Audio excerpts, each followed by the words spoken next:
He conocido y conversado con muchas personas que son casi médicos, casi ingenieros, casi abogados. ¿Por qué digo casi? Porque abandonaron su carrera faltándole poquitas materias para recibirse de una o de otra profesión. He conocido a otros que han abandonado su carrera universitaria a mitad de carrera. Y he conocido también a muchísimos que han comenzado una carrera, un estudio, y al poco tiempo han abandonado, bueno, porque se dieron cuenta de que no era su vocación. Pero me refiero más que nada a aquellos que casi se recibieron o que estuvieron avanzados a la mitad y han abandonado. Y la mayoría de ellos son hermanos en la fe, y hablando alguna vez en la consejería le dije: ¿qué pasó que no te recibiste de médico? ¿Qué pasó que no fuiste abogado? ¿No era tu vocación? Sí, pastor, era mi vocación. Pero empezamos a analizar minuciosamente por qué abandonó la carrera. Y después de analizar exhaustivamente, minuciosamente, en su gran mayoría, ellos me han dicho: pastor, me faltó perseverancia. Me faltó perseverancia. Bueno, la perseverancia es una virtud que tenían los primeros cristianos, pero que después comenzó a través de los siglos a perder esa virtud los cristianos, la perseverancia. Y hoy la perseverancia se ve en muchas áreas de la vida. Perseverancia en el estudio, perseverancia en el matrimonio, perseverancia en un trabajo, perseverancia en esto, lo otro, lo otro, lo otro. Y hablando profundamente con esas personas, sin que yo les acusara de nada, le dije: ¿y cómo te sentís? Si debo ser honesto, me decían muchos de esos que fueron casi médicos, casi abogados: en el fondo me siento frustrado. Me siento frustrado porque ¿por qué no perseveré y concluí mis estudios? Perseverancia. La perseverancia es una virtud que nos puede llevar al éxito en cualquier campo de la vida. En el campo del trabajo, en el campo laboral, en el campo estudiantil, en el matrimonio, en la vida de cristianos. Cada vez se ve más cristianos que no perseveran en el camino del Señor. Y eso sí que es trágico. Si bien es cierto que no terminar una carrera universitaria es lamentable, aunque en muchos casos le animé a reanudar sus estudios y me pusieron muchos obstáculos, pero yo le dije: con Cristo todo es posible. Y en algunos casos se animaron y retomaron sus estudios y se recibieron. Una palabra de ánimo a veces nos ayuda a perseverar. El propósito de esta mañana del sermón es animarte a ser perseverante en lo que emprendas, especialmente en la vida cristiana. Así que la falta de perseverancia es algo que se ha empezado a generalizar en muchas áreas de la vida. Y cuando estudiamos la Biblia vemos que los primeros cristianos, a pesar de las amenazas de muerte, de persecución, a pesar de exponer su vida al martirio, ellos perseveraban y perseveraban y perseveraban. En conclusión, la perseverancia es la llave que te abre las puertas del éxito, de llegar a la meta, de lograr lo que sabés que en el fondo tenés que lograr. Perseverancia. Por eso hoy, el tema de hoy es la perseverancia. Y vamos a ver que los primeros discípulos, en primer lugar, perseveraban todos juntos en oración y ruego. Perseveraban todos juntos en oración y ruego. Después que Jesús ascendió al cielo, resucitó y anduvo 40 días apareciéndosele a los discípulos, Él les había prometido que ellos recibirían el bautismo en el Espíritu Santo. ¿Qué hicieron los primeros discípulos? perseveraban todos juntos en oración y ruego. En Hechos de los Apóstoles, capítulo 1, versículos 12 al 14. Hoy estoy usando la Reina Valera 60. Leemos: entonces volvieron a Jerusalén desde el monte que se llama del Olivar, el cual está cerca de Jerusalén, camino de un día de reposo. Y entrados subieron al aposento alto, donde moraban Pedro y Jacobo, Juan, Andrés, Felipe, Tomás, Bartolomé, Mateo, Jacobo, hijo de Alfeo, Simón el celote y Judas, hermano de Jacobo. Verso 14, atención, clave. Todos estos perseveraban unánimes en oración y ruego con las mujeres y con María, la madre de Jesús, y con sus hermanos. En el versículo 14 advertimos que perseveraban no algunos, sino todos. No algunos, sino todos. Era una de las virtudes de todos los seguidores de Cristo. Ellos tenían como premisa, como principio de vida, la perseverancia. Dice que perseveraban unánimes, no cada uno por su lado. Unánime significa en un mismo sentir, en un mismo propósito, en unidad espiritual para lograr un objetivo. Es decir, con una misma intención. Su perseverancia era en oración y ruego. Sabemos que orar es dialogar con Dios. La oración no es un monólogo, sino un diálogo. Pero dice, y llama la atención porque el Espíritu Santo inspiró al escritor de Hechos de los Apóstoles, que es el doctor Lucas, autor del Evangelio de Lucas. Digo doctor porque era médico. Entonces, dice que ellos perseveraban en oración y ruego. Cuando tu hijo te pide algo, y vos decís, no se puede, hijo, pero él insiste, persevera, te ruega, llora, hace muecas, pero mamita, pero papito, que esto, que lo... Y vos como padre te das cuenta que al final de cuentas no es una cosa dañina que se le puede dar. ¿Quién termina ganando? El hijo. La viuda, cuando fue al juez injusto a pedirle que le hiciera justicia, el juez injusto rehusó atenderla.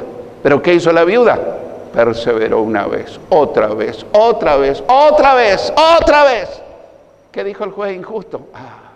Esta viuda que me es molesta.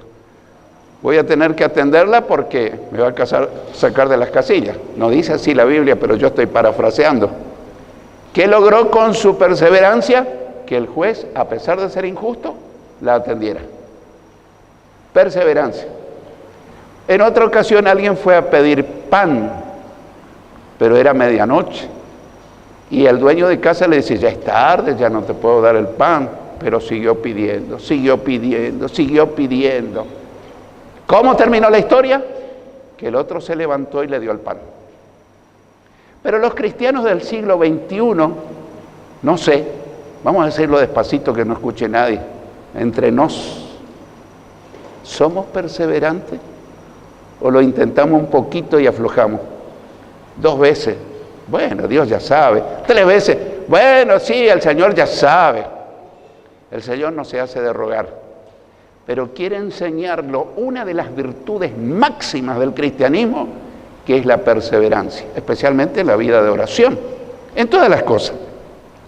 Así que perseveraban en oración y ruego, insistentemente buscando el bautismo en el Espíritu Santo. A veces nosotros perseveramos un poquito cuando llega Pentecostés, unas semanas antes, unas semanas después, pero pasó y es como que no existe esa promesa del bautismo en el Espíritu Santo. Queridos hermanos, tenemos que perseverar buscando la llenura, el bautismo del Espíritu Santo. Porque una de las cosas que nos va a ayudar a ser perseverantes es la plenitud del Espíritu Santo en nuestra vida. Quizás nuestra naturaleza débil no nos ayude a ser perseverantes. Pero el Espíritu Santo es perseverante. Conmigo perseveró desde temprana edad. Anduvo usando personas para llamarme a seguir a Cristo. Y yo me resistía, me hacía el distraído, pero como el Espíritu de Dios perseveró usando a personas, a los 23 años, ¡pac!, me rendí y caí a los pies de Jesús. ¿Qué hubiese sido de mí si no hubiese habido personas que perseveraban buscando mi vida para que yo me haga un seguidor de Cristo? Y esas personas no lo hicieron por su propia humanidad, sino bajo el poder, la influencia, la gracia y la unción del Espíritu Santo. Hermanos queridos, sin perseverancia no se logra nada. Nada se logra. Tenés buenas intenciones. ¿Qué vamos a comer hoy? Y no sé, que esto y que lo otro pasa. Finalmente vamos a la roticería y salvamos la situación. Perseverancia. Cualquier cosa demanda perseverancia. María, hablando del grupo, solo fue virgen hasta que dio a luz a Jesús. Muchos se van a sorprender, porque tal vez toda la vida escucharon esa mentira que María siempre fue virgen, y no estoy hablando con irreverencia, todo lo contrario. Un buen cristiano ama a María, ella está en el cielo, ella no es intercesora, Jesucristo es el intercesor y el único salvador, pero María no fue siempre virgen, fue hasta que tuvo a Jesús. Después fue una esposa que tuvo otros hijos. La Biblia dice, y despertando José del sueño hizo como el ángel del Señor le había mandado, y recibió a su mujer, pero no la conoció. No tuvo relación íntima con ella hasta que dio a luz a su hijo primogénito. Presta atención que no dice unigénito. Unigénito quiere decir único. Dice primogénito, primer hijo. Y le puso por nombre Jesús. Para los que toman nota, Mateo 1, versículos 24 y 25. María y José tuvieron varios hijos. La Biblia, hablando de Jesús, dice, ¿no es este el hijo del carpintero? ¿No se llama su madre María y sus hermanos Jacobo, José, Simón y Judas? ¿No están todas sus hermanas con nosotros? Mateo 13, versículos 55 y 56. La palabra de Dios dice que fue una hermosa familia, con hijos y con hijas. Jesús no fue hijo de José, fue engendrado por el poder del Espíritu Santo, pero María era su mamá. Así que eran sus medios hermanos, si se puede decir. Por eso Hechos 1:14 dice, todos estos perseveraban unánimes en oración y ruego con las mujeres y con María, la madre de Jesús, y con sus hermanos. No sus hermanos de fe, ellos también estaban, pero sus hermanos de sangre. El aspecto que estamos destacando es la perseverancia de los discípulos en oración y ruego cuando Jesús regresó al cielo.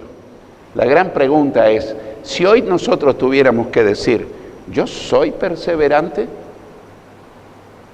¿Qué respondería a esa pregunta? Si vos te preguntaras, ¿sos perseverante en todo lo que emprendés? Bueno, no pretendo que diga la respuesta, pero seguramente en este momento te estás calificando. De 1 a 10, ¿cuánto soy de perseverante? Ay, pastor, pero justo yo vine al culto y se le ocurre hacerme una escala de valores. Bueno, es muy difícil que todos digamos, yo soy perseverante y me autocalifico 10. No, bajo mi mano. Tengo que aprender a ser más perseverante. Creo que lo soy en alguna medida, porque si no hubiese ya tirado la toalla, me hubiese vuelto atrás. Así que estoy perseverando ya hace 48 años en el camino del Señor. Pero hay otras áreas. Y por casa, ¿cómo andamos? ¿Cómo andás? ¿Cuánto sos de perseverante en todo lo que emprendés? En segundo lugar, perseveraban buscando el bautismo con el Espíritu Santo. En Hechos, capítulo 2, versículos 1 y 4, leemos.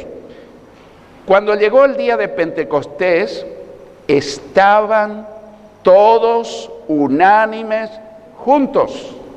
Y el versículo 4 dice, y fueron todos llenos del Espíritu Santo y comenzaron a hablar en otras lenguas según el Espíritu les daba que hablasen.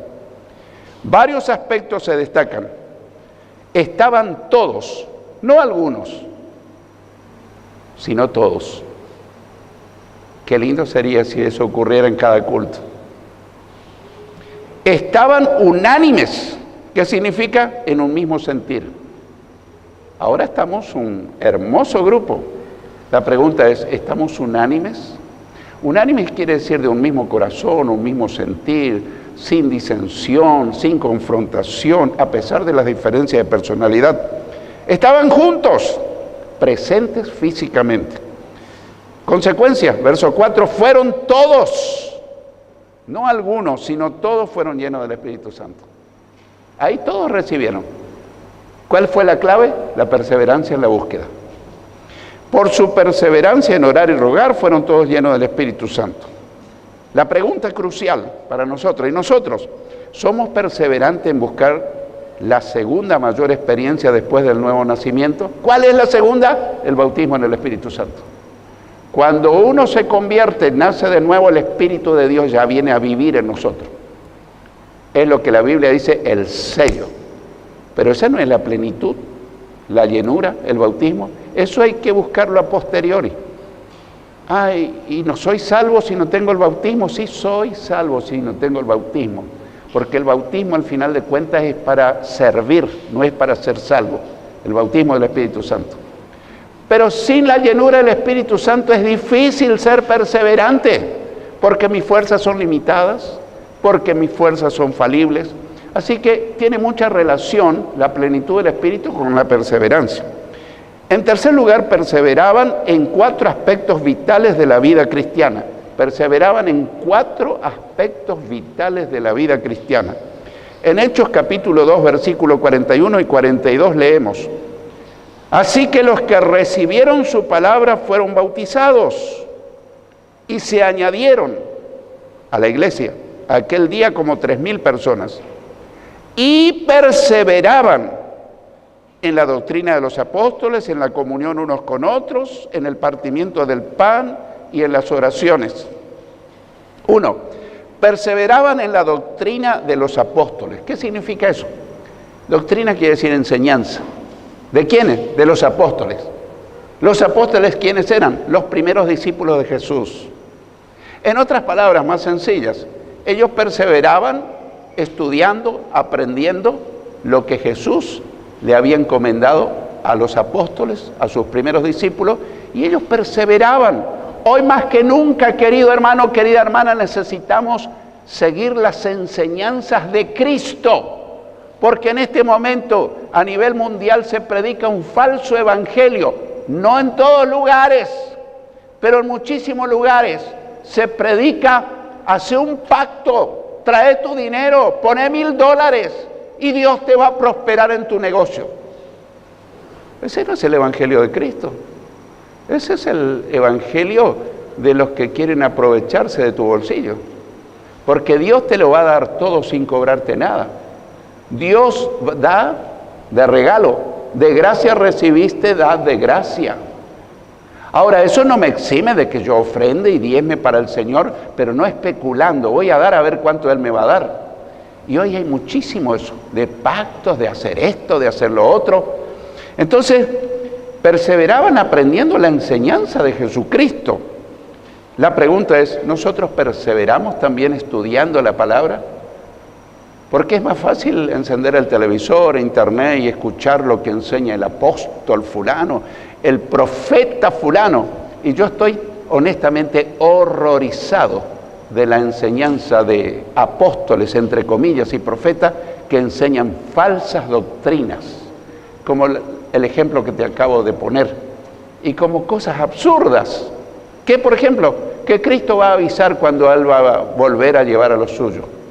Jesús dijo que nadie sabe el día ni la hora, ni aun los ángeles del cielo, ni Él, solo el Padre sabe cuándo Él va a venir repentinamente a buscar. Y ahora hay doctores en teología, apóstoles que dicen, no, Él va a avisar cuando va a llegar. Él dijo que como ladrón en la noche aparecerá cuando menos lo espera. ¿Amén? ¿Conocemos la palabra? Bueno, no escuches tanto. Si no conoces la Biblia, no escuches tanto porque vas a creer mentiras que no son verdades. En segundo lugar, perseveraban en la comunión unos con otros. ¿Comunión? Sí. La palabra comunión viene de la palabra griega koinonía. Ah, pastor, justo pone el dedo en la llaga. yo no ando en mucha comunión con fulano, mengano. ¿Pero por qué, hermano? Porque me ofendió, me trató mal, no me saludó. ¿Y hace cuánto que estás así? Bueno, ya llevamos unos cuantos meses. Ay. ¿Sos feliz así? Bueno, la verdad que no me gustaría estarlo. ¿Y qué haces para que cambie la cosa? Bueno, el tiempo va a sanar, va a curar. No, el tiempo no cambia. Si estás muy enfermo, dejate estar en tu casa y deja que pase el tiempo. Si necesitas una cirugía urgente, te vas al médico inmediatamente. Hermano, si no tenés comunión con alguien, arregla tu comunión cuanto antes. Porque eso te va a impedir tomar Santa Cena. Porque en el fondo tu conciencia dice, vos estás peleado con fulano y ahora vas a tomar Santa Cena. Bueno, para disimular tomo. Ay. Pero si tomás Santa Cena en pecado, o en discordia, o en enojo con alguien, vas a comer y tomar maldición. Dice la Biblia, yo no lo digo. Así que es bueno estar en buena relación con Dios para participar de lo que representa el cuerpo y la sangre de Cristo. Ellos perseveraban en comunión unos con otros. ¿Y cuándo se practica? Mirá, el culto no termina cuando hacemos la última oración. En realidad el culto se extiende unos minutos más. Y yo disfruto y me regocijo en el Señor cuando hay gente que no se van, se quedan conversando, ¿cómo andás? Y tus hijos, y quedan en la iglesia, y salen en la vereda, y siguen conversando. Esa es comunión. Pero el que te dice amén, o antes de decir amén, chao.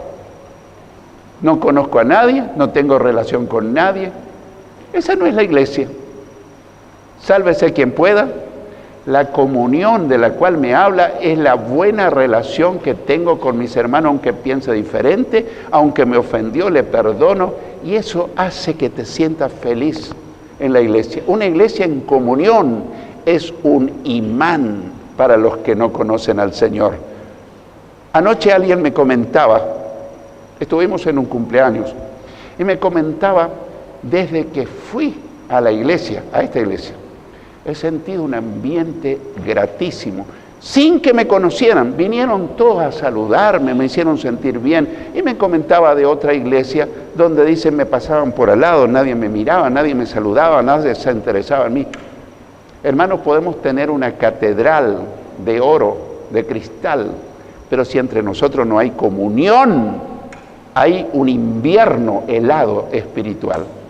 Pero si hay comunión entre nosotros, podemos estar en un ranchito de paja y piso de tierra. ¿Cómo quiero estar en ese lugar? Hay comunión, hay bienestar, hay calor espiritual. Yo quiero estar en una iglesia donde haya comunión, pero quizás no sea yo solo. Yo no quiero entrar en una heladera.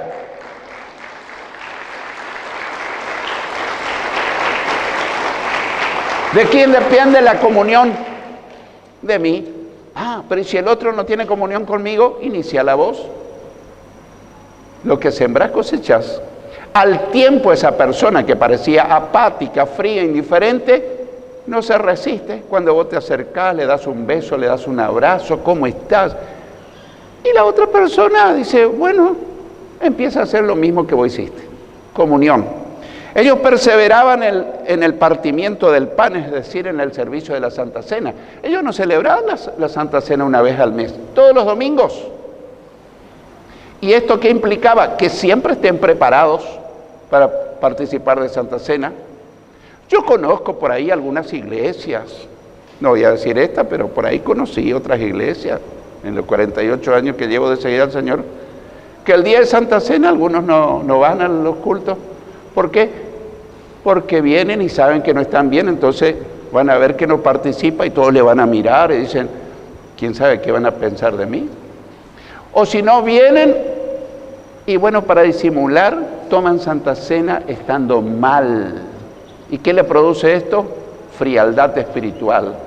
Le produce malestar, porque sabe que no está bien y a pesar de eso toma la Santa Cena, porque la Santa Cena hay que tomar viviendo una vida digna, una vida de santidad, de rectitud.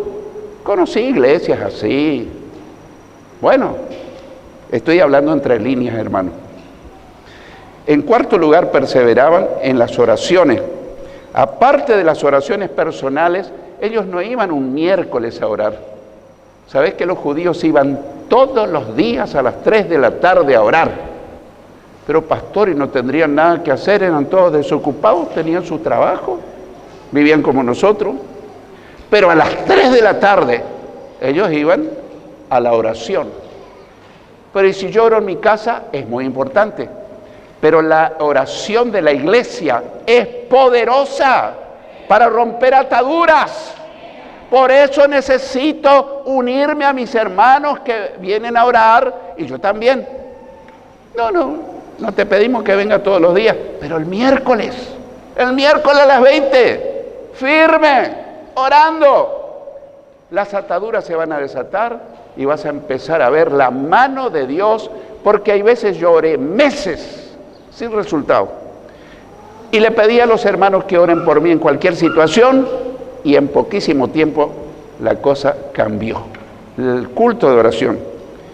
Queremos ser también nosotros invencibles, victoriosos. El secreto está en la perseverancia. 1, en estudiar y meditar en la palabra de Dios. 2, en la comunión con nuestros hermanos. 3, en vivir dignamente para participar de la cena del Señor en cualquier momento. Y 4, en perseverar en la oración congregacional. En cuarto lugar, perseveraban en congregarse para buscar y alabar a Dios. Perseveraban en congregarse para buscar y alabar a Dios. En Hechos, capítulo 2, versículo 46-47 leemos: y perseverando unánimes cada día en el templo. ¿Qué eran? ¿Una serie de desocupados? No, dejaban de lado las cosas por ir al templo. Y partiendo el pan en las casas, comían juntos con alegría y sencillez de corazón, alabando a Dios y teniendo el favor con todo el pueblo, la gente que no conocía a Dios. Y el Señor añadía cada día a la iglesia los que habían de ser salvos. ¿Quién se encargaba de añadir a la iglesia los que no eran salvos? El Señor. ¿Pero qué hacían los creyentes? Perseveraban asistiendo a los cultos, buscando junto al Señor, y el Señor les recompensaba y traía gente y gente y gente a la iglesia. Perseveraban unánimes en un mismo sentir, cada día en el templo. Pastor, ¿acá hay culto todos los días? No, miércoles, sábado, domingo, y ahora el domingo un solo culto. Los jóvenes los viernes. ¿A cuántos cultos asistís? Ay, es difícil para mí asistir a los 3. Y a los 2 también. Y solo el domingo, bueno, algunos domingos no vengo. ¿Cuántos domingos? Y ay, justo me vuelve a poner el dedo en la llaga. Por ya va 3 o 4 domingos que no estoy viniendo. ¿Y cómo andás espiritualmente? No estoy muy bien. ¿Y qué esperás? El Señor te está esperando. Porque el culto no es para perder tiempo, es para fortalecerse en el Señor, para renovarse en tu estado anímico, en tu esperanza, tu fe. La fe cristiana no es solitaria, es una fe comunitaria. Uno para todo y todos para uno. La Biblia dice: y considerémonos unos a otros para estimularnos al amor y a las buenas obras, no dejando de congregarnos como algunos tienen por costumbre. Bueno, hay faltas justificadas, pero hay otras que las justificamos nosotros, sino exhortándonos, animándonos, y tanto más cuando veis que aquel día se acerca. ¿Qué día? El regreso del Señor Jesucristo. Hebreos 10, 24 y 25. ¿Qué tal si el Señor viniera a buscar a su iglesia? Fulano, no está. ¿Y dónde está? Y bueno, hoy está mirando el partido. ¿Y el otro? El otro, bueno, estaba un poco con sueño, así que se quedó a dormir. ¿Y por qué? Y bueno, toda la noche anduvo paseando. ¿Y el Señor? Bueno, no sea tan fanático. El Señor es cuando vos sientas, cuando tengas ganas. Primero está la ropa, primero está la fiesta, primero está la familia, primero está el todo. ¿Y el Señor? En el último lugarcito. Yo te puedo decir que la ropa, ni el trabajo, ni la comida, ni la casa, ni nadie te puede llevar al cielo. pero Jesús fue a preparar morada en el cielo para venir a buscarte. Él vuelve, vuelve.